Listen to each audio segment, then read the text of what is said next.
இது வந்து அன்றாட காட்சிகளுக்கு பிரபல ஒரு இதுதான். இந்த மத்திய கவர்மெண்ட்டும் மாநில கவர்மெண்ட்டும் சேர்த்து ஏதாச்சும் கலால் வரியோ ஜிஎஸ்டி வரியோ ஏதாச்சும் குறைச்சாங்கன்னா மக்களுக்கு ஒரு பயனுள்ள திட்டமாக தேவை குடிச்சுதான் கொடுக்கும். நாங்கெல்லாம் விவசாயி தான். எங்கள் தோட்டம் இதுக்கு போயிட்டு வர்றதுக்கு கொஞ்சம் இதுதான். ரெகுலராக நாங்கள் 100 ரூபாய்க்கு பெட்ரோல் போட்டால் அதில் பாயிண்ட் வந்து குறையத்தான் செய்யும்.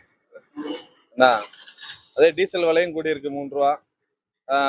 விவசாய உழவு அதெல்லாம் கொஞ்சம் டிராக்டர் இதெல்லாம் கொஞ்சம் கஷ்டம்தான்.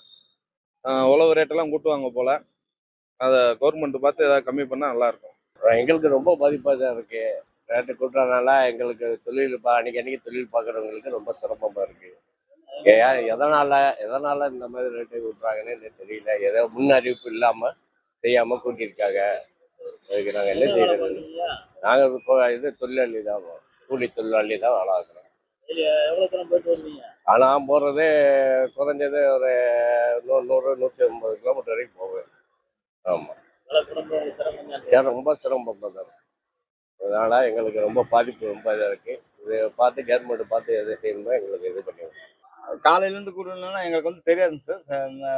ஆனால் அது பழைய பொருளாக இருந்துச்சாக்கும், பழைய டீசல் விலையாக இருந்துச்சாக்கும் கொஞ்சம் நல்லாயிருக்கும். இல்லாட்டி நாங்கள் 15 ரூபா தண்ணி, நாங்கள் தண்ணி டிரைவர் தான்.